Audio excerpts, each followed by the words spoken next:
നേരമില്ലാതെ പ്രായമായ മാതാപിതാക്കളെ വൃദ്ധസദനങ്ങളിലാക്കി തങ്ങളുടെ കടമ നിറവേറ്റിയെന്ന മിഥ്യാധാരണയിൽ കഴിയുന്ന ന്യൂജൻ സംസ്കാരം സ്വത്തിനും സുഖലോൽപതയ്ക്കും ആഡംബര ജീവിതത്തിനുമായി ദൈവദാനമായ മനുഷ്യ ജീവനെ എന്തിന് സ്വന്തം അമ്മമാരെ പോലും കരുണയില്ലാതെ കൊന്നൊടുക്കാൻ നമുക്കിന്ന് മടിയില്ല. ഇതാ വേറൊരു നേർക്കാഴ്ച നിങ്ങൾക്ക് മുൻപിൽ ഞങ്ങൾ അവതരിപ്പിക്കുന്നു. കരുണയുടെ മുഖം.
അമ്മയ്ക്ക് വൈകില്ല, നമുക്ക് പോകാം.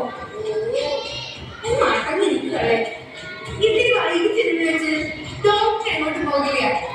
പക്ഷെ ഇതുവരെ പോയിട്ട പിന്നെ കിട്ടില്ല. ഇവിടെ ഞങ്ങളൊരു കവല പിടിച്ചു ഫ്രീ ആണെങ്കിലോടാ ഞങ്ങളൊന്ന് കൊടുത്തിട്ട് പോകും. അതൊരു ഓക്കെ ഓക്കെ. ഞങ്ങളെ പോലെ കുറച്ച് മാന്യന്മാരുടെ ആൾക്കാരോടൊപ്പോ ഒരു കളമാരോട് ജീവിക്കില്ലടാ, അല്ലടാ. ഓ പിന്നല്ലാതെ തോമസ് ആക്കാ ഒന്ന് നേരെ പിടിച്ച് ഒരു സെൽഫി എടുക്കട്ടെ.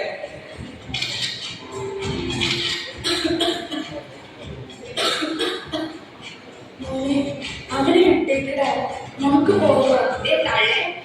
ഒരു പ്രാവശ്യം പറഞ്ഞു അത്രയ്ക്ക് തന്നെയാണല്ലേ അത് ഒറ്റയ്ക്ക് പോക്കോ.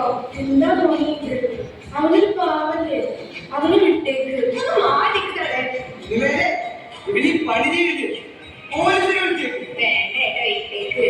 ഈ മാതിരി കേസൊക്കെ ഇപ്പൊ സോഷ്യൽ മീഡിയയിലൊക്കെ വന്നാ പിന്നെ വലിയ കൊല്ലാട്ടോ.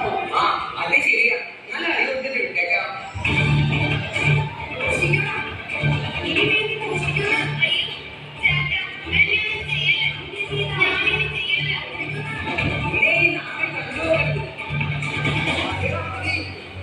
പിന്നെ ഇവന് വേണ്ടി സംസാരിക്കാൻ 1000 പേരുണ്ട്.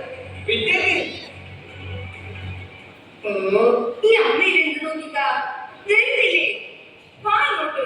മോനെ പതുക്കെ.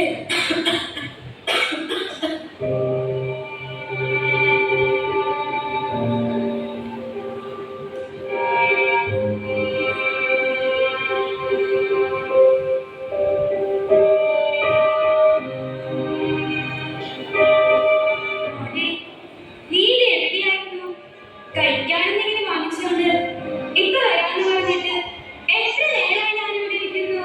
എനിക്ക് വിശക്കുന്നു. മോനെ മോനെ നോക്കുന്നത് പറ്റി ആകെ വല്ലാതിരിക്കുന്നുണ്ടല്ലോ. അത് പിന്നെ ഞാനിവിടെ വന്നപ്പോ എവിടെയൊന്നും കടയിലായിരുന്നു. പിന്നെ അങ്ങ് ദൂരെ പോയി മേടിച്ചോണ്ട് വന്നത്. അതുകൊണ്ടാ അമ്മയ്ക്ക് ഞാൻ പലഹാരം വാങ്ങിയിട്ടുണ്ട്. ദാ അമ്മ കഴിക്കി. നീ കഴിച്ചോടാ? ആ ഞാൻ കഴിച്ചു. ഇവിടുത്തെ ആൾക്കാരൊക്കെ നല്ല ആൾക്കാരമ്മ. എനിക്ക് വയറ് നിറച്ചു തന്നു. അമ്മ കഴിക്കി.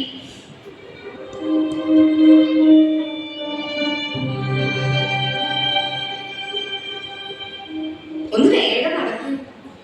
1500 രൂപയുടെ മരുന്നാ വാങ്ങിയത്. ഒരു അസുഖമില്ല, വെറുതെ ഓരോരോ തോലേ. ഇതുകൂടി കഴിക്കണ്ട. മോനും കഴിക്കും. ഇത് നിന്റെ അമ്മയാണോ? അമ്മയ്ക്ക് കൊടുക്കാനാണോ നീ മോഷിച്ചേ? അപ്പൊ അമ്മ നിനക്ക് പറയാൻ പറ്റില്ലേ? പറയാമായിരുന്നു, പക്ഷെ പറഞ്ഞാൽ നിങ്ങൾ വിശ്വസിക്കൂ? എന്താ നിങ്ങൾ അത് ചോദിക്കാതിരുന്നെ? വിശന്നിട്ടാണ് മോഷ്ടിച്ചത്. ഒരാഴ്ച എന്റെ അമ്മയെ ഞാൻ വല്ലതും കഴിച്ചിട്ട്. പണിക്ക് പോവാൻ മടിയായിട്ടില്ല. എന്റെ ഹൃദയത്തിന് ഒരു തകരാറ്, അതുകൊണ്ടാണ് ഞാൻ.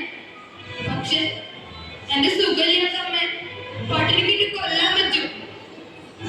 വലിയ ജീവിതമൊന്നല്ലെങ്കിലും മനോഹരമായ ഭൂമിയിൽ എനിക്ക് ജനിക്കാൻ അവസരം തന്നത് എന്റെ അമ്മയല്ല.